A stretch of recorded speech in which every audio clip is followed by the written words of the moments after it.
Pirate Radio. THBLLP. Hannibal.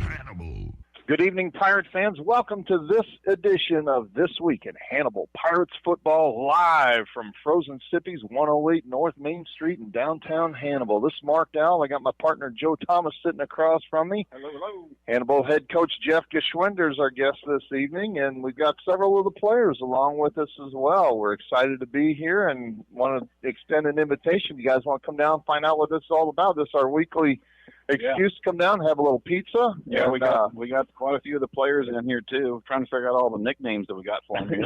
I think everybody's got one. Yeah, we got Chums, we got King James on down the line. Yeah, Big Paris Chapel, and we got Patrick Arthod. Yeah, Chums in there, and then we got Alex A-Rod Arthod too. Big week last week. We closed out the North Central Missouri Conference. And, Joe, I was thinking about it earlier today. The Pirates went through that conference schedule like General Sherman went through Georgia. I'm just glad you didn't say whatever your analogy was, something about a June bug on a heel. Yeah. Whatever just made me want to run into a wall. But yeah, seriously, I mean, I look back and, Coach, we gave up an average during the conference game, 2 points per game? Yeah, 5.2 points per game. And I know a lot of people are excited about the offense. To me, the strength of this team the last 5 weeks has been the defense. Yeah, absolutely. And especially in our conference, we have a conference that wants to run the ball. And I think that's one of the strengths of our defense is stopping the run, and it's forcing a lot of these teams to have to do things that they don't want to do or that they're not as comfortable doing. And that always works out for the best for us as well. But, our defense players are playing better than they have all year long. They're just seeing stuff. The offenses are slowing down for them. They're making the right reads, and they're just playing on reaction, and that's big. Well, Joe, you and I talked about it. Oftentimes our defense runs their offense better than they do. Well, yeah, we hear that a lot, from Coach and then from the guys coming home from practices talking about scout team running the opposing team's offense and how well they do that. And, when we get there on Friday night, and we'll talk a little bit about what we got coming up here this week here in just a bit, but, when our scout team runs an offense for our defense and pretty much shows them everything that they've been looking at and anticipating, that's just awesome for the guys to see that, for 3 days before the game. And not only that, that really gives our defense good looks and everything. But when we got a scout team offense running against our, backup linemen, kind of, rotators and stuff like that, man, it really develops those guys on the scout team. Those offensive linemen on the scout team, when they're facing the defensive line every single day that we have, right, boy, that makes them better for the future. It gets them ready to go when we need rotators, and it's just good for everybody, and that's something a lot of people don't see is that, scout team is about the best player development that you can come up with. Right. And that kind of gets it's definitely a really early look into what's going to happen next year, for the years to come by having those guys on scout team. Now, you're not going to put the freshman guys in there against these senior guys. You're putting these other guys that maybe aren't on the starting squad, but you're putting them in there in that best spot given for them to build them up for that next side. Well, I was going to say, we talked about that even Friday night. I didn't even notice when you put the second stringer guys in and later on in the third and fourth quarter, and that it literally did not drop off. And if I'm not paying attention to the numbers, Joe's down on the field. And he's like, no, Mark, so-and-so is in the game. And that just shows you what you're talking about there. A perfect example of that was Mike Ferreira. He played his whole sophomore season just playing scout team and running the ball 25 times every single day against our starting defense. Then all of a sudden Aeneas broke his collarbone. He was ready to roll. And he came in and handled that district running the ball, and that just set him up for the next 2 years, junior and senior year, being an all-state back.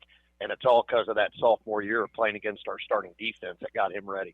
Yeah, I agree. Well, yeah, you think about that and this happens to every team. Everybody is beat up this time of year. Everybody's got injuries, but to have that ability to have guys that are familiar with your systems, familiar with your program, to be able to step up and make an immediate contribution, that's huge. Yeah, really is. Allows us to keep our guys fresh as well. It's just when you got a bunch of guys that you can throw in there anytime and not lose a step, that really helps. Well, it was a big night last Friday night. We had senior night, a lot going on there with those festivities. We had the homecoming festivities. The court was there as well, and Joe, I mean, you got a double duty there. You had to huff your way up the field, up the stands there after coming across the field to senior night. And I know you told me that Coach G said, "Hi, folks. Don't keep a tear in your eye. And don't cry." He said, as soon as we walked in, I said, "Don't cry." I was like, "Shit." I mean, come on, that's pretty hard to do. I mean, goodness sakes. I mean, it's like, hey, come on, man. Well, this is your baby of the family too. Baby of the family, you know. I had a couple little weltering, water kind of coming down the cheek there, coming out there, but a lot of that is so proud of the things that he's accomplished thus far and what he's, where he's kind of headed off to now. So, like I said, we got King James Wetton is with us this evening. James, grab the microphone. Turn it on. And so, congratulations on an undefeated season in the North Central Missouri Conference, the last season in the North Central Missouri Conference. Talk a little bit. I know that was one of the team's goals this year, but talk about how fulfilling that had to be. Well, it's just really, we're just so happy that now we own the conference and that it is in our hands, and it will be, because, well, conference didn't want to deal with us anymore. And so we went out with a bang. Really wish we could have actually shut out and didn't give up any of those points. But stuff happens, we got to learn from it. Gave us a bunch of great looks, and really looking forward to the off season. Well, you got to think about it as well. There's several teams that we won't see again. We won't play Fulton in the future, and I doubt that we ever go down and play Moberly again, unless they bounce up into 4A, and they've been in 4A before. But there's a fairly good chance that we'll see Marshall in the future, whether it be in the district playoffs or on down the line somewhere. So yeah, that fortunately, at least for Joe and I, we don't have to make that 3-hour drive anymore. We don't want that drive anymore. You guys don't want that 4-hour drive on the bus. Yeah, but anyway, congratulations again on a perfect run through the North Central Missouri Conference. And I see you pass the microphone over there to Nick. And Nick, again, congratulations. And a big night for you Friday night as well. I caught you with a mouthful of pizza, didn't I? So, well, Nicholas, I mean, you closed out your senior year conference 5-0. Does that feel like a pretty good accomplishment that you guys wanted to do personally? Yeah, especially since all my 4 years of high school, we had won it except for last year. Right. So it felt good. A little redemption. Is redemption as a senior, take it back from Turksville, so we can graduate as the last team to ever win that conference. That's pretty big. That's a pretty good deal. Now, we kind of hit on it a little bit. I don't think we even talked about too much last week besides just kind of an offering now. And you have made a decision to go somewhere after school this year, correct? Yeah, I chose to go to Eastern Illinois. Eastern Illinois, home of who went through there? Tony Romo, Jimmy Romo, yeah. Mike Shanahan. Jimmy G, yeah, maybe Sean Payton too. Oh yeah, Sean Payton too. Yeah, history of some NFL guys coming through there. So, right across the table from you, we got this handsome young guy. I saw him coaching actually one of the Powder Puff games here. I know you and Trey were kind of assistant coaches, but who wore the suit? Paris, why don't you tell them who wears the suit and why you wear the suit? I wore the suit. I was the head coach of Powder Puff this year, and I wanted to show out. Well, now wait a minute. You actually had on a suit? I haven't seen a suit in a football game since Tom Landry. Now hold on. Let's throw that back because I do believe he had gym shorts on. And he had the suit coat. Put this into perspective here. But I watched many games that P-Funk here coached, and it was entertaining. Just totally entertaining. That's awesome. They also all borrowed our old headsets. Yes, too, I remember seeing them with old headsets out there for no just cause. They were just on their head. Yeah, they weren't working or anything. No, nothing at all. Now, Paris, this wasn't the first time you've coached that crew, has it? No, it wasn't. We did it last year, too, for junior year. Right. My junior year. Right. Now, Paris, why don't you tell us a little bit, because you stepped up and become a very integral part of of the secondary here on defense. Is that cornerback, correct? Safety. Safety. Yeah, safety. Now, Paris is number 21, and he has got speed. Like when he takes off across the field, Nicholas is back there kind of blowing out the flames so the field doesn't catch completely on fire. But Paris, you stepped in there. Did Ben get hurt? I know you kind of came in there here in the last couple of games and been a strong presence. You had a big interception here the other day. Yeah. Almost had a second one there in the end zone. I think your dad was cheering too loud. That might have got you kind of like caught off guard and you dropped it there. But nonetheless, I mean, you've come to play, and you've been. I think last year, Coach, he set a record at, was it punt blocks?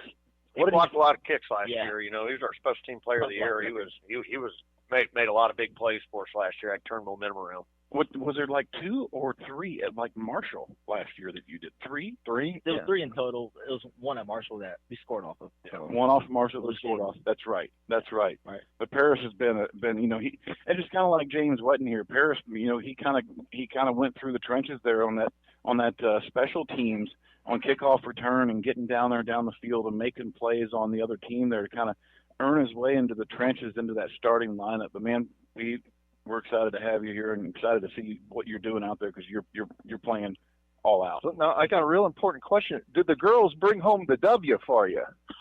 No, they let you down. Oh no! Sophomore girls have some athletes. Oh no kidding! A lot of my track girls. They're the team. They're apparently the team to beat, huh? Yeah. I tried to set us up, but like they're girls, and they don't really. Oh, be careful! Be careful here. Sorry, not. You got Nicholas's mama over here. They don't know football. I know football. Basically, that's what I'm trying to say. Now you know how us coaches feel during normal practice. we would say something and they wouldn't know what we're saying, and just it was communication barrier. Coach G says, "Welcome to my world, baby." That's a great deal right there, Pete. I love it, man. There's a communication barrier on the football side of it. There are athletes out there. There's some great athletes out there, but that football barrier just gets them every time. But right next to you got the guy that some people know by Christian Nyson, but us up in the booth know him as Chums when he's making plays out there. But Christian, sophomore? Yeah, Christian Nyson, sophomore. He looks like he's 32 years old. But it's like Tom Selleck. Just needs a big old woolly worm mustache. But you kind of came in for Noah Brown here this last week, correct? Over that left side tackle, the blind side tackle. Did a phenomenal job, young man. Thank you. What was kind of like? Did you have any some nerves as that starting guy here this last Friday night? A little bit, but I was pretty confident in my skills, and I knew I'd hold my own. Yeah. Well, with the size that he is, what are you, 6'4", 5'? 6'4", 250, 240? I'm not 230. 230. He's skinny. He's skinny. Got room to grow. Right. You got Christian Nyson and add a third grader, and that equals me. But next to you over here to your right, Christian, we've got Patrick Arthod, who is the spinal column of the offensive line, being that center. Pat, what do you think about this year so far? I think it's been a really good year this year. I mean, took a tough loss week 1 to Elias, but was that a little bit of an eye-opener? Yeah, I mean, we had a lot of new faces coming into the game, but new quarterback and all that. But I mean, it really just showed us what we can do throughout the year and how bad we played, and still kept it close with the runners up in Class 5 last year. Right, absolutely. I mean, and you at that center helm there. I mean, there's a lot of comfort, when Hannibal Pirate fans watch the football team and knowing you're at the helm of getting that ball back there to Wyatt, we're pretty comfortable with that. I know there's been a few times in the past that we've kind of been like, where's that snap going? But we, although there was one that was probably the most memorable one that might have went a couple 20, 30 yards over Wyatt's head the other night, but he still ran it 70 yards. I was just going to say, Joe, you guys talk a little bit about that. If you guys make a mistake, how comfortable it is knowing that you got somebody who got your back. You've got a quarterback that can take that and turn around and make a play out of it. Yeah, no matter what happens, I always have trust in him. He's going to make a play even if something goes wrong. That's how we drew that play up. Yeah, exactly. That was the point. That's right. It's one of those coaching specials, but no, they didn't know it was coming out. I drew it up. Yeah. Give a toss over to your brother here. We got A-Rod, Alex Arthod here, and he is number 14 on the playbook, number 1 in your heart. But he will. We've got a phenomenal, probably all-state tight end with Trey Hoskins with a lot of deals, but folks. Alex Arthod, he's serious at that tight end spot. When the ball comes his direction, it ain't hitting the ground. He's taking and he's going. And he's another big guy. You're 6'2", 6'1", 6'1", 225. 225. So it's bigger. Yeah. Okay. Okay. Yeah, he's bigger. Okay.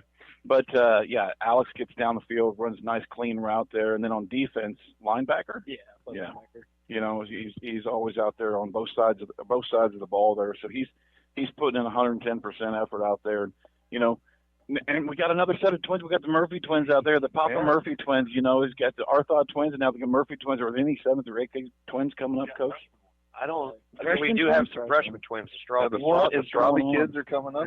Yeah. We got a lot of family sorcery. So, Coach, Joe talked a little bit about it. Alex, of course, is a tight end. You've got another tight end, and T-Rex. I've always been impressed with how Hannibal uses their tight ends. What kind of a luxury is it to have 2 of them? I mean, that's unheard of. The problem is we have more than 2. Yeah. You know, Casey McAfee can come in and play tight end. James can come in and play tight end. Yeah, Dave can. Shaking his head.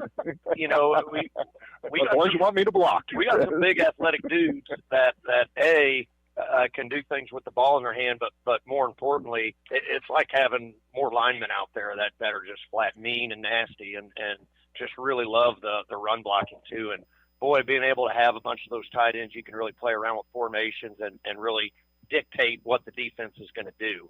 And whenever you're able to do that, it just makes things a lot easier for everybody. Well, I get very excited when I see one of those guys catch the ball just because I want to see who's willing to even try to tackle them. I mean, they bounce off of those guys like crazy. Yeah. It looks like a pinball machine out there. Well, with both of them. I mean, both Alex and T-Rex. I mean, these guys are built.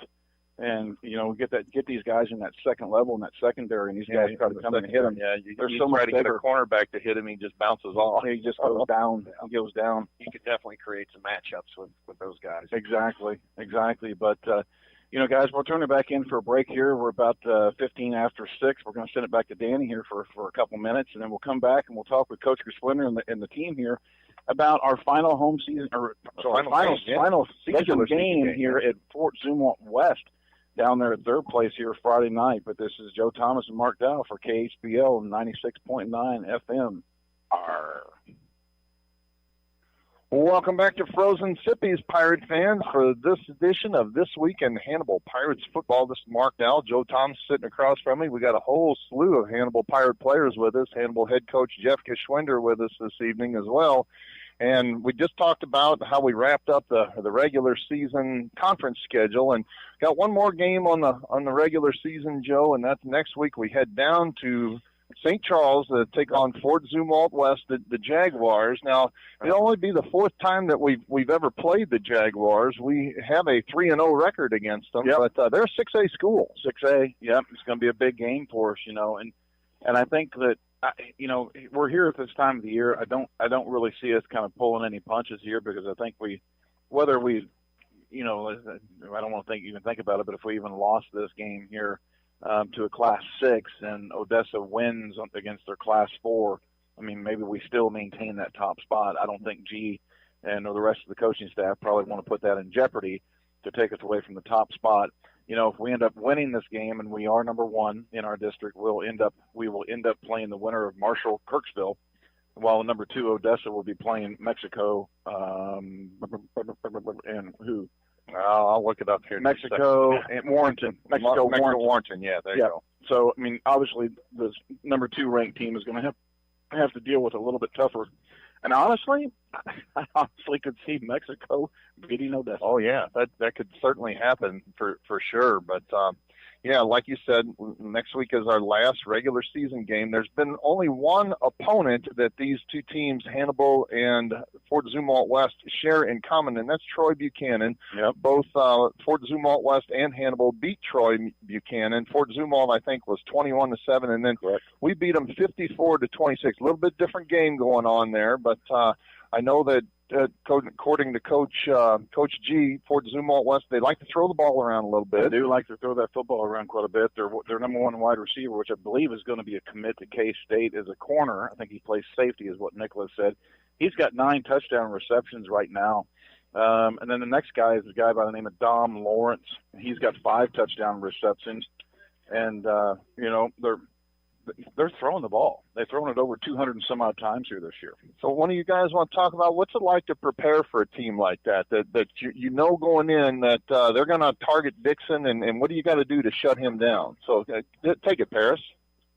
So past few weeks we played teams that like run the ball a bunch. So we've changed our whole scheme to like just covering everybody, and we have a new thing to double the receiver.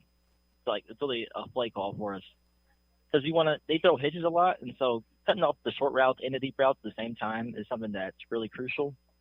And I think Coach Hoskins, our coach, I think his new game plan is just like setting us up for success, basically. So.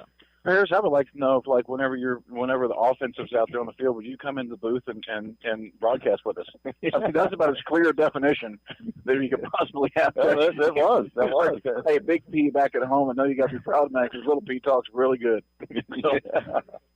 But so you've been preparing for that this week. Yeah. And last, too, probably. Yeah, it's like really nothing new besides the special thing, the guard number 3, basically. But it's just like stuff we got to rekindle since we've been playing teams that are run heavy. Right. And this team is a complete direction, like a complete 180, basically. So, Paris, talk a little bit about the mental preparation. This, to me, is a one-on-one. It's you and him. This is who's going to be the better player here. Is that the way you look at it, or what are you thinking going into the game? Are you thinking more about your coverage zones and stuff like that? I think everyone's just doing their job. I don't think it's one-on-one. I think it's just more of like everyone do their part, and we can just like play our game basically and just shut him down in like our way basically. Right.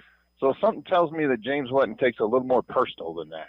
So I'm thinking he's more of a one-on-one guy. I think you give me their best player, and I'll line up against him, and we'll do battle. But James, what do you think? Is that kind of how you look at it as well, or more what Paris is saying? I mean, I just want to go hit the guy with the ball. How did I know you were going to say that? It's that first deal. It's like every guy's deal when you get on that football field and they blow the whistle on that kickoff. Once that first hit occurs, it's game on. Yeah. It's game on. Heads are rolling. James' answer right there. I just want to hit the guy with the ball. Hit somebody. Yeah, I just want to hit somebody. I knew that was coming. But yeah, Paris, you made a good point there. Is as long as everybody does their job, you guys are going to be fine. Yeah. Nicholas, what do you think? What are you kind of expecting? What do you guys need to do here? I mean, this is the last regular season game. And I don't want you don't need to let anything out of the bag as far as we do anything different, for Zumwalt, because I don't think that we're going to be pulling any punches back. I think we're going to come out swinging hard for them. But as far as like offensive line, pretty much is everybody good to go? Everybody healthy? Still waiting on one guy to see if he's healthy for the game, but the rest of the offensive line is looking pretty healthy this week and looking like they're good to go. You got Chum's coming in there on that left tackle there. Yeah. So he's ready to go. He's got a big smile on his face down there. It kind of reminds me of his brother. His brother's playing soccer down there at Central Methodist, correct? Yeah. Do you have a stat? What's like you said, Joe? Ben Worthington didn't play last week. Is he going to be back? Is he good to go, Coach, or what's his story? Yeah, he's practiced today. Good. Did a few things yesterday, so it's no rush. We're just kind of making sure he's good to go. Now, Coach, we talked a little bit about it. If you guys, regardless, win or lose, we certainly want to win this game. We'll either be number 1 or we suspect number 2 in the district. We'll have a bye that next week. Then, as I understand it. On Halloween, and how do you set yourself up for that? Or is that something that you're looking forward to get healthy and get ready for the playoffs? Or I know there's a risk there because you kind of lose the momentum as well. Yeah, we've had both sides of it, and when you don't have a bye, you're just going with routine. Having that bye allows you to kind of focus a little bit more on technique type things and specific things that you need to get better on working into playoffs that maybe you didn't spend as much time because you're preparing for a specific team. You know what I mean? Mm-hmm. So,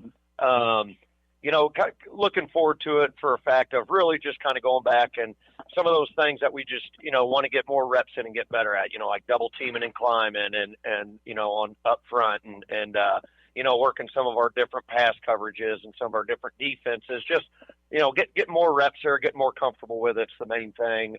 Since you're not necessarily preparing for a specific team.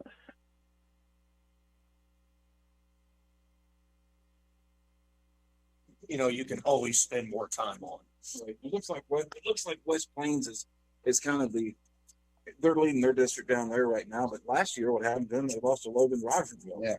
You know, at the end of that game. I think it could be any of it could be Carl Junction, West Plains, Logan Rogersville, maybe even McDonald County. I don't know. I think Oliver might have came back and beat West Plains in the district championship game. But you know, nonetheless, you have something to say there, Nicholas. You kind of had the microphone up, like because I don't, you know, for many years, guys, I always argued with Nicholas on stats, and I quit. My wife and I quit arguing with Nicholas on stats because he was just right. It's a statistics machine, is he? I don't know. Statistically, it's like, all right, I don't know if it's because all the video games that you play. I'm not for sure. Probably. No, but nonetheless, I think that, you know, with this pass heavy team, you know, probably going to be, I don't know if we're going to send these linebackers in here on some mad blitzes on these guys a little bit. Kind of give them a little bit what's going on, bull rushing and T-Rex in there, and Alex too, and James. So, you know, because it just doesn't look like they have a whole lot of rushing going on with them. No, you know, like you know, and their back's not bad, and they're up front. They get off the ball pretty well, but they just don't. They're just the type of team that doesn't. I don't know if they feel that their rush game is as important, but you know, they are perfectly fine coming out and throwing on any down, any situation, and they've shown they will. Yeah, because it looks like their top running back has 336 yards and 3 touchdowns this year, and I think Gosh, we get that in a game. Yeah, Cade's almost triple that. Well, they got 2 receivers who have more receiving yards. 500 and some odd yards for one, because the quarterback's got 1,300 yards passing. Yeah. So they're gonna be winging the ball back there, and you know, as far as Hannibal's secondary is top shelf. You know, we've got size, we've got speed, and then we've got some hidden power back there that's going to really make those wide receivers hear a lot of footsteps coming at them when it comes time to it. The last few times that teams have tried to put the ball in the air, the quarterback's generally been running for his life there. I mean, you look at, you know, last week, you know, 3 sacks there by our player of the game, Peason. That's huge. Yeah. And that's a talented quarterback Marshall had last year. You know, they weren't very strong up front. I think that quarterback was athletic. Our defense did an outstanding job keeping him in the pocket, keeping him contained, not letting him run around whenever pressure happens. Yeah, because this quarterback here definitely looks like a pocket passer because he only has 10 yards rushing or 30 yards rushing this year. You don't want to get hit. No, I said Aiden Scott and T-Rex and James and the whole litany of the guys. A-Rod sitting here looking at me, he's kind of giggling his head off. I think he's loving all the nicknames of the guys here, but that's just part of it. But, you know, I think with our defensive core that's coming through there, I think they're going to have a fun time this second back. Well, guys, any closing thoughts here before we wrap it up this evening? Yeah. Closing thoughts about this game? Anybody want to throw a shout out to a girlfriend or anybody like that? You got a girlfriend? Paris, they're pointing to you. The girlfriend's working apparently. So, here you go, Paris. Oh, there we go. There you go. That's awesome. All right. I'm sure Olivia will be excited. So Olivia actually found her way on the radio. Yeah, she did. She did. So Alex, anyway, James. All right, folks, that's going to do it for this week in Hannibal Pirates football. Tune in Friday night when we head south to take on the Fort Zumwalt West Jaguars. We'll be on the air at 6:45 p.m. followed by 7 o'clock kickoff right here on your home for Hannibal Pirates football, KHBL 96.9 FM. For my partner, Joe Thomas, this is Mark Dow saying good night from Frozen Sippies. Ready, go! Pirate Radio, KHBL LP, Hannibal.